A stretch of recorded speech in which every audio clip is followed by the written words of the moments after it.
Berfirmanlah Tuhan kepada Musa, Aku akan mendatangkan satu tulah lagi atas Firaun dan atas Mesir.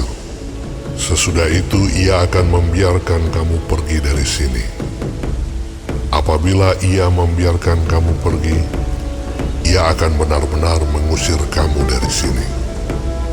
Baiklah, katakan kepada bangsa itu, supaya setiap laki-laki meminta barang-barang emas dan perak kepada tetangganya, dan setiap perempuan kepada tetangganya pula. Lalu Tuhan membuat orang Mesir bermurah hati terhadap bangsa itu. Lagi pula, Musa adalah seorang yang sangat terpandang di tanah Mesir, di mata pegawai-pegawai Firaun dan di mata rakyat. Berkatalah Musa, Beginilah firman Tuhan, pada waktu tengah malam, aku akan berjalan dari tengah-tengah Mesir. Maka tiap-tiap anak sulung di tanah Mesir akan mati. Dari anak sulung Firaun yang duduk di tahtanya, sampai kepada anak sulung budak perempuan yang menghadapi batu kilangan, juga segala anak sulung hewan. Dan seruan yang hebat akan terjadi di seluruh tanah Mesir, seperti yang belum pernah terjadi dan seperti yang tidak akan ada lagi. Tetapi kepada siapa juga dari orang Israel, seekor anjing pun tidak akan berani menggonggong, baik kepada manusia maupun kepada binatang. Supaya kamu mengetahui bahwa Tuhan membuat perbedaan antara orang Mesir dan orang Israel. Dan semua pegawaimu ini akan datang kepadaku dan sujud kepadaku serta berkata, Keluarlah, engkau dan seluruh rakyat yang mengikut engkau. Sesudah itu, aku akan keluar. lalu Musa meninggalkan Firaun dengan marah yang bernyala-nyala. Berfirmanlah Tuhan kepada Musa, Firaun tidak akan mendengarkan kamu, supaya mujizat-mujizat yang kubuat bertambah banyak di tanah Mesir. Musa dan Harun telah melakukan segala mujizat ini di depan Firaun. Tetapi Tuhan mengeraskan hati Firaun sehingga tidak membiarkan orang Israel pergi dari negerinya. Keluaran 12. Berfirmanlah Tuhan kepada Musa dan Harun di tanah Mesir, Bulan inilah akan menjadi permulaan segala bulan bagimu. Itu akan menjadi bulan pertama bagimu tiap-tiap tahun. Katakanlah kepada segenap jemaah Israel, pada tanggal 10 bulan ini, diambillah oleh masing-masing seekor anak domba, menurut kaum keluarga, seekor anak domba untuk tiap-tiap rumah tangga.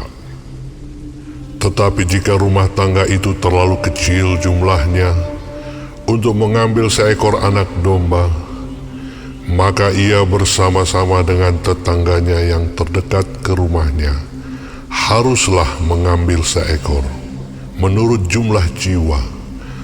Tentang anak domba itu, kamu buatlah perkiraan menurut keperluan tiap-tiap orang. Anak domba itu harus jantan, tidak bercela, berumur setahun. Kamu boleh ambil domba atau kambing. Kamu harus mengurungnya sampai hari yang ke-14 bulan ini. Lalu seluruh jemaah Israel yang berkumpul harus menyembelihnya pada waktu senja. Kemudian dari darahnya haruslah diambil sedikit dan dibubuhkan pada kedua tiang pintu dan pada ambang atas, pada rumah-rumah di mana orang memakannya. Dagingnya harus dimakan mereka pada malam itu juga. Yang dipanggang mereka harus makan dengan roti yang tidak beragi beserta sayur pahit.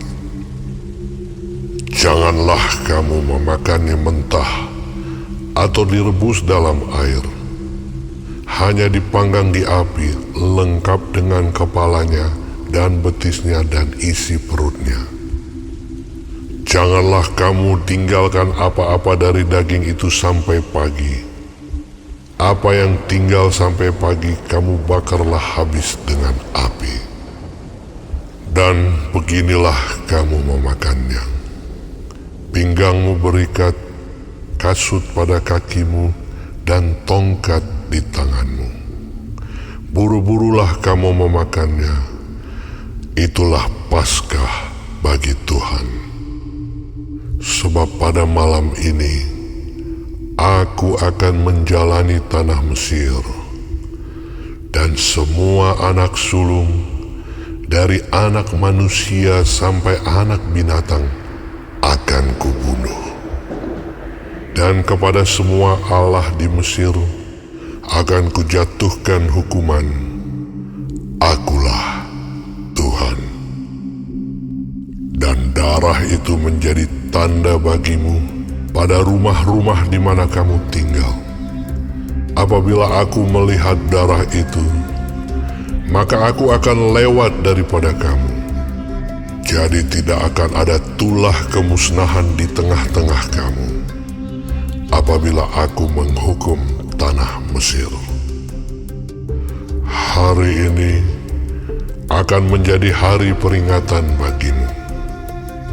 Kamu harus merayakannya sebagai hari raya bagi Tuhan turun-temurun. Kamu harus merayakannya sebagai ketetapan untuk selamanya. Kamu makanlah roti yang tidak beragi 7 hari lamanya. Pada hari pertama pun kamu buanglah segala ragi dari rumahmu. Sebab setiap orang yang makan sesuatu yang beragi, dari hari pertama sampai hari ke-7, orang itu harus dilenyapkan dari antara Israel. Kamu adakanlah pertemuan yang kudus, baik pada hari yang pertama maupun pada hari yang ke-7. Pada hari-hari itu tidak boleh dilakukan pekerjaan apapun. Hanya apa yang perlu dimakan setiap orang, itu sajalah yang boleh kamu sediakan. Jadi kamu harus tetap merayakan hari raya makan roti yang tidak beragi. Sebab tepat pada hari ini juga, aku membawa pasukan-pasukanmu keluar dari tanah Mesir. Maka haruslah kamu rayakan hari ini turun-temurun. Itulah suatu ketetapan untuk selamanya. Dalam bulan pertama, pada hari yang ke-14 bulan itu pada waktu petang, kamu makanlah roti yang tidak beragi. Sampai kepada hari yang ke-21 bulan itu, pada waktu petang. 7 hari lamanya tidak boleh ada ragi dalam rumahmu. Sebab setiap orang yang makan sesuatu yang beragi, orang itu harus dilenyapkan dari antara jemaah Israel. Baik ia orang asing, baik ia orang asli. Sesuatu apapun yang beragi tidak boleh kamu makan. Kamu makanlah roti yang tidak beragi di segala tempat kediamanmu. Lalu Musa memanggil semua tua-tua Israel serta berkata kepada mereka, Pergilah, ambillah kambing domba untuk kaummu dan sembelilah anak domba Paskah. Kemudian kamu harus mengambil seikat hisop dan mencelupkannya dalam darah yang ada dalam sebuah pasu. Dan darah itu kamu harus sapukan pada ambang atas dan pada kedua tiang pintu. Seorang pun dari kamu tidak boleh keluar pintu rumahnya sampai pagi. Dan Tuhan akan menjalani Mesir untuk menulahinya. Apabila ia melihat darah pada ambang atas dan pada kedua tiang pintu itu, maka Tuhan akan melewati pintu itu dan tidak membiarkan pemusnah masuk ke dalam rumahmu untuk menulahi. Kamu harus memegang ini sebagai ketetapan sampai selama-lamanya bagimu dan bagi anak-anakmu. Dan apabila kamu tiba di negeri yang akan diberikan Tuhan kepadamu, seperti yang difirmankannya, maka kamu harus pelihara ibadah ini. Dan apabila anak-anakmu berkata kepadamu, apakah artinya ibadahmu ini? Maka haruslah kamu berkata, itulah korban Paskah bagi Tuhan yang melewati rumah-rumah orang Israel di Mesir, ketika ia menulahi orang Mesir, tetapi menyelamatkan rumah-rumah kita. Lalu berlututlah bangsa itu dan sujud menyembah. Pergilah orang Israel lalu berbuat demikian seperti yang diperintahkan Tuhan kepada Musa dan Harun. Demikianlah diperbuat mereka. Maka pada tengah malam Tuhan membunuh tiap-tiap anak sulung di tanah Mesir, dari anak sulung Firaun yang duduk di tahtanya sampai kepada anak sulung orang tawanan yang ada dalam liang tutupan, beserta segala anak sulung hewan. Lalu bangunlah Firaun pada malam itu bersama-sama semua pegawainya dan semua orang Mesir. Dan kedengaranlah seruan yang hebat di Mesir, sebab tidak ada rumah yang tidak kematian. Lalu pada malam itu dipanggilnyalah Musa dan Harun, katanya, "Bangunlah, keluarlah dari tengah-tengah bangsaku, baik kamu maupun orang Israel.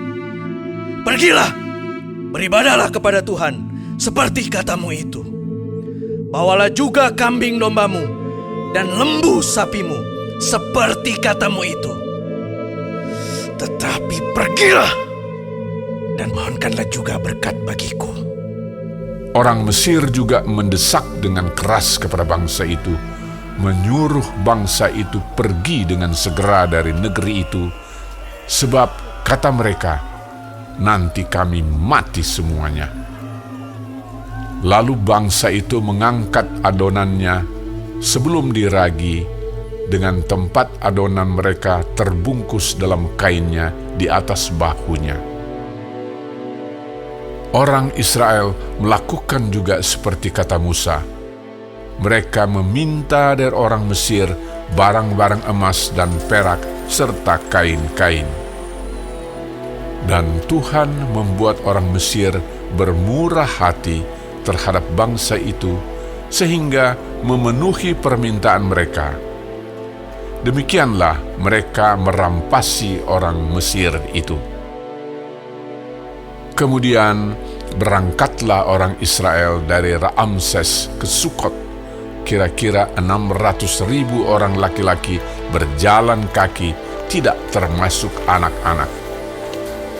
Juga banyak orang dari berbagai-bagai bangsa turut dengan mereka. Lagi sangat banyak ternak kambing domba dan lembu sapi. Adonan yang dibawa mereka dari Mesir dibakarlah menjadi roti bundar yang tidak beragi.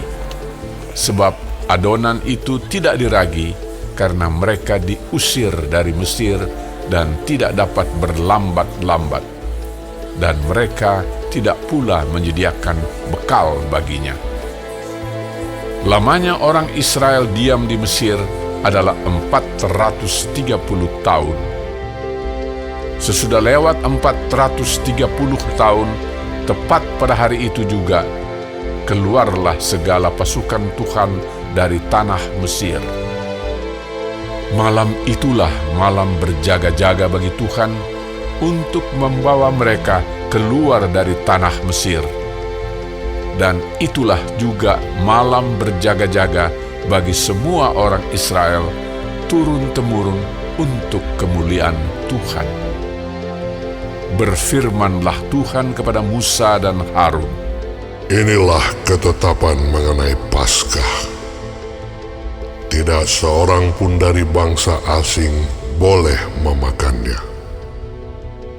Seorang budak belian barulah boleh memakannya setelah engkau menyunat dia. Orang pendatang dan orang upahan tidak boleh memakannya. Paskah itu harus dimakan dalam satu rumah juga. Tidak boleh kau bawa sedikit pun dari daging itu keluar rumah. Satu tulang pun tidak boleh kamu patahkan. Segenap jemaah Israel haruslah merayakannya. Tetapi apabila seorang asing telah menetap padamu dan mau merayakan Paskah bagi Tuhan, maka setiap laki-laki yang bersama-sama dengan dia wajiblah disunat. Barulah ia boleh mendekat untuk merayakannya. Ia akan dianggap sebagai orang asli. Tetapi tidak seorang pun yang tidak bersunat boleh memakannya. Satu hukum saja akan berlaku untuk orang asli dan untuk orang asing yang menetap di tengah-tengah kamu. Seluruh orang Israel berbuat demikian, seperti yang diperintahkan Tuhan kepada Musa dan Harun, demikianlah diperbuat mereka. Dan tepat pada hari itu juga, Tuhan membawa orang Israel keluar dari tanah Mesir menurut pasukan mereka. Keluaran 13. Berfirmanlah Tuhan kepada Musa, Kuduskanlah bagiku semua anak sulung, semua yang lahir terdahulu dari kandungan pada orang Israel, baik pada manusia maupun pada hewan. Akulah yang empunya mereka. Lalu berkatalah Musa kepada bangsa itu, Peringatilah hari ini, sebab pada hari ini kamu keluar dari Mesir, dari rumah perbudakan. Karena dengan kekuatan tangannya Tuhan telah membawa kamu keluar dari sana. Sebab itu tidak boleh dimakan sesuatu pun yang beragi. Hari ini kamu keluar dalam bulan Abib. Apabila Tuhan telah membawa engkau ke negeri orang Kanaan, orang Het, orang Amori, orang Hewi, dan orang Yebus, negeri yang telah dijanjikannya dengan sumpah kepada nenek moyangmu untuk memberikannya kepadamu, suatu negeri yang berlimpah-limpah susu dan madunya. Maka engkau harus melakukan ibadah ini dalam bulan ini juga. Makanlah roti yang tidak beragi 7 hari lamanya, dan pada hari yang ke-7 akan diadakan hari raya bagi Tuhan. Roti yang tidak beragi haruslah dimakan selama 7 hari itu. Sesuatu pun yang beragi tidak boleh dilihat padamu. Bahkan ragi tidak boleh dilihat padamu di seluruh daerahmu. Pada hari itu harus kau beritahukan kepada anakmu laki-laki. Ibadah ini adalah karena mengingat apa yang dibuat Tuhan kepadaku pada waktu aku keluar dari Mesir. Hal itu bagimu harus menjadi tanda pada tanganmu dan menjadi peringatan di dahimu, supaya hukum Tuhan ada di bibirmu. Sebab dengan tangan yang kuat Tuhan telah membawa engkau keluar dari Mesir. Haruslah kau pegang ketetapan ini pada waktunya yang sudah ditentukan dari tahun ke tahun. Apabila engkau telah dibawa Tuhan ke negeri orang Kanaan, seperti yang telah dijanjikannya dengan sumpah kepadamu dan kepada nenek moyangmu, dan negeri itu telah diberikannya kepadamu, maka haruslah kau persembahkan bagi Tuhan segala yang lahir terdahulu dari kandungan. Juga setiap kali ada hewan yang kau punyai beranak pertama kali, anak jantan yang sulung adalah bagi Tuhan. Tetapi setiap anak keledai yang lahir terdahulu kau tebuslah dengan seekor domba. Atau jika engkau tidak menebusnya, engkau harus mematahkan batang lehernya. Tetapi mengenai manusia, setiap anak sulung di antara anak-anakmu lelaki haruslah kau tebus. Dan apabila anakmu akan bertanya kepadamu di kemudian hari, apakah artinya itu? Maka haruslah engkau berkata kepadanya, dengan kekuatan tangannya Tuhan telah membawa kita keluar dari Mesir, dari rumah perbudakan. Sebab ketika Firaun dengan tegar menolak untuk membiarkan kita pergi, maka Tuhan membunuh semua anak sulung di tanah Mesir, dari anak sulung manusia sampai anak sulung hewan. Itulah sebabnya maka aku biasa mempersembahkan kepada Tuhan segala binatang jantan yang lahir terdahulu dari kandungan. Sedang semua anak sulung di antara anak-anakku lelaki ku tebus. Hal itu harus menjadi tanda pada tanganmu dan menjadi lambang di dahimu, sebab dengan kekuatan tangannya Tuhan membawa kita keluar dari Mesir. Setelah Firaun membiarkan bangsa itu pergi, Allah tidak menuntun mereka melalui jalan ke negeri orang Filistin, walaupun jalan ini yang paling dekat, sebab firman Allah, Jangan-jangan bangsa itu menyesal apabila mereka menghadapi peperangan, sehingga mereka kembali ke Mesir. Tetapi Allah menuntun bangsa itu berputar melalui jalan di padang gurun menuju ke Laut Teberau. Dengan siap sedia berperang, berjalanlah orang Israel dari tanah Mesir. Musa membawa tulang-tulang Yusuf, sebab tadinya Yusuf telah menyuruh anak-anak Israel bersumpah dengan sungguh-sungguh. Allah tentu akan mengindahkan kamu, maka kamu harus membawa tulang-tulangku dari sini. Demikianlah mereka berangkat dari Sukot dan berkemah di Etam, di tepi padang gurun. Tuhan berjalan di depan mereka pada siang hari dalam tiang awan untuk menuntun mereka di jalan, dan pada waktu malam dalam tiang api untuk menerangi mereka, sehingga mereka dapat berjalan siang dan malam. Dengan tidak beralih, tiang awan itu tetap ada pada siang hari dan tiang api pada waktu malam di depan bangsa itu.